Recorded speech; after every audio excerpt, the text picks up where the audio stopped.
on our visit here, we wanted to kind of show a little bit more about the Bordelais and just kind of get a little insight into a few things that are not similar wine related, but a little bit not.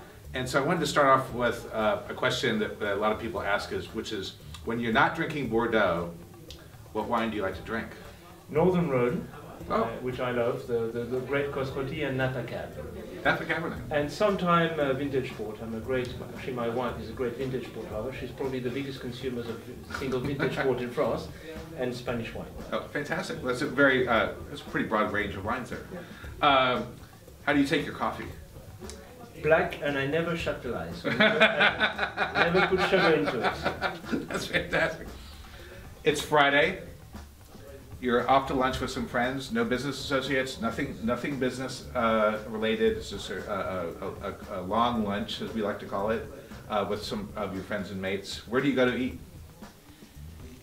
Probably in Cap Ferret, just an hour outside of Bordeaux, on the Bay of Arcachon, with great oysters, and I would have a bottle of Yquem with oysters and seafood, which is an extraordinary moment.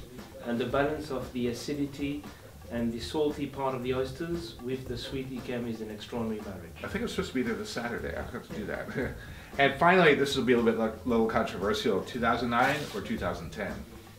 If you ask this question to a Bordelais, the answer will be, it doesn't really matter which one you prefer, I prefer, because they are both for sale.